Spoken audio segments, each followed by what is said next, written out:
Hello everybody, welcome to another True Review. Today I'm bringing you Cast of the Seven Godsends Redux on the Xbox One. It's not very often we get two similar games released head to head with one another on the same platform. So this week we had Medita Castilla EX, and we've also have Cast of the Seven Godsends, and they're both similar kinds of games, kind of paying homage to the old Ghosts and Goblins, Ghouls and Ghosts games. So you've got like side-scrolling games when you go against enemies, picking up series of weapons, power-ups, so you have armour, etc. You have hit points, and you progress through the levels left to right and face a boss battle to progress to the next level. But that's where the comparisons end with the two, because whilst the game I reviewed earlier this week had the more old school approach to it, this has kind of gone modern approach to it, and it doesn't quite work as well as I think they intended it to do. It kind of has a very disjointed feel to it, and that's the best way I can describe it when playing it. It looks really good. The background graphics, I would say, on this game are really amazing. They're really nice, kind of cartoony, drawn graphics. They really work with the game. But the problem is when they put the characters into the world itself, the actual main player character and the enemies themselves, they all seem a little bit unconnected with the world. Like they don't seem to belong in that game world that the backgrounds are portraying. Same with the platforms as well that you're actually jumping on. On some of the levels they just seem very, very odd and out of place, like they are just simply platforms. They're not actually part of the kind of natural environment of that zone, as if you were. And that kind of disconnect continues throughout the entire game from the level designs themselves. I mean, in one level in particular, you go from a kind of a windmill kind of area into a best way I can describe it is kind of like a toy town kind of area, where there's clockwork men walking around, but then you've also got demons flying around as well. Like the two don't seem to mesh together, and again, like I say, that kind of disconnected feeling with the game.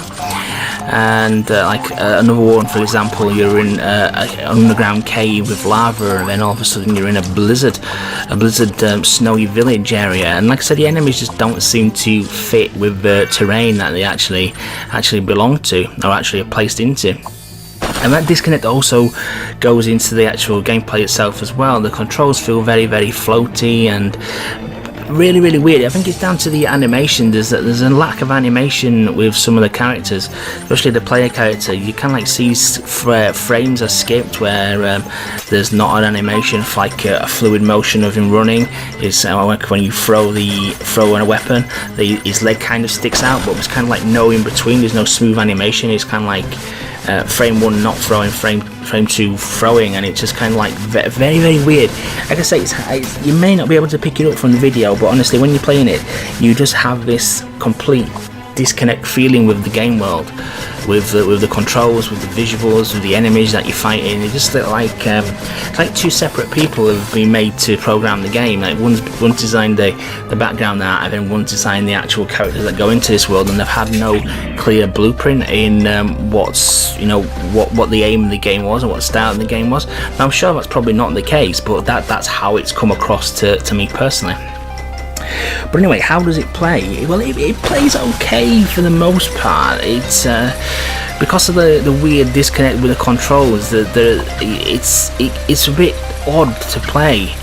Like you can be running along all of a sudden, and then you'll get weird speed bursts as this game scrolls along.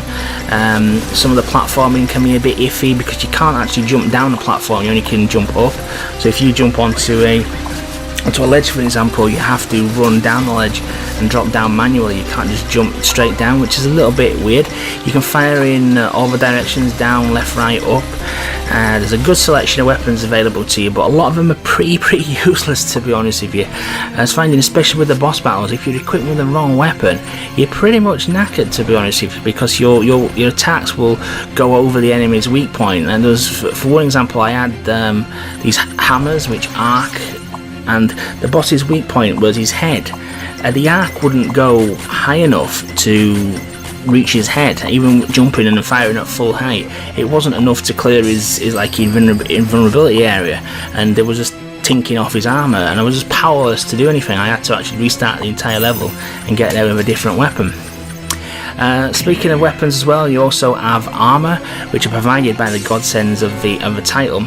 You pick up a power orb and you get given a suit of armour, which provides you with an additional hits, and then if you click another power orb, you then get to choose one of these 7 godsends to choose from. You simply hold the attack button down, and it cycles through them manually, and you have to let go when one of the godsends you want appears. And that's a pretty hard thing to do when there's a lot of stuff going on the screen, because especially if the godsends decide to rotate right at say number 1, for example, comes up, which is ice, and you're wanting the godsend that's at number 7, you have to wait for it to cycle through whilst this icon's on your screen telling you what they are, whilst dodging loads of enemies, whilst not being able to fire because you're trying to choose a godsend. So it's very, very poorly implemented, to be honest with you.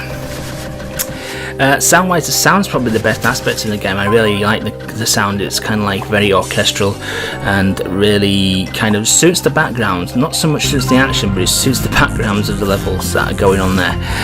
Achievement wise, again, I mentioned in one of my previous videos, I never mark a game down for the achievements, but this achievement list is one of the bizarrest I've seen in a long time in terms of the values.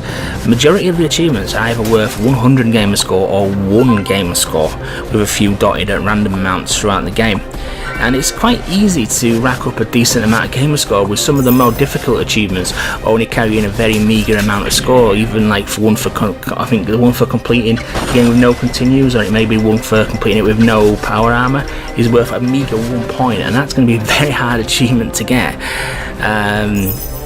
So yeah, it's a very, very odd game. A very, very odd game. I don't do this very often, but I'm going to give